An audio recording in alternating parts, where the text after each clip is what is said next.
नमस्ते काका. आपलं नाव? नागेश महादेव पाटील, तालुका? कंपोस्ट सुपली, तालुका पंढरपूर, जिल्हा सोलापूर. ठीक आहे. आपण आपली बाग किती आहे? 2 एकर आहे, 1000 झाडं आहेत. हे तर तुम्ही धरलाय कधी बाग?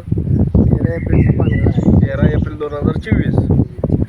ठीक आहे. आता तुम्हाला ह्या बागेत आपल्या विनस विंडो लाईफ ह्या कंपनीचं वापरत असताना तुम्हाला ह्यात काय चेंजेस झाले किंवा तुमचा यात काय काय अभ्यास झाला ते जर थोडक्यात मनोगत व्यक्त करू शकताय का?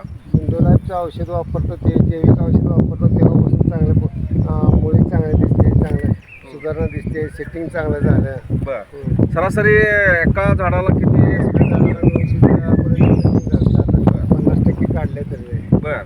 आता वाढ त्याची कशी दिसते फळांची किंवा झाडाची? सध्या तरी चांगले आहे.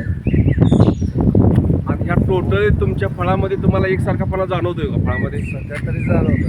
आणि ह्याच्या अगोदर तुम्हाला काय जाणवत होतं? म्हणजे तुम्ही हे या कंपनीचं वापरायच्या आधी आणि आता वापरल्यानंतर तुम्हाला दोन्ही सिच्युएशनमध्ये काय जाणवलं? मागं पुढं सेटिंग असायचं. आता तुम्हाला कसं वाटतं या? एकसारखं आहे. ठीक आहे. आणखीन काय तुम्ही शेतकऱ्यांसाठी काय म्हणू शकता या याच्या प्रकट करू? प्लस विंडो लाईफचे जैविक औषध चांगल्या पद्धतीचं आहे. तर ते शेतकऱ्यांनी वापरावे. वापरावे चांगल्या पद्धतीने. धन्यवाद.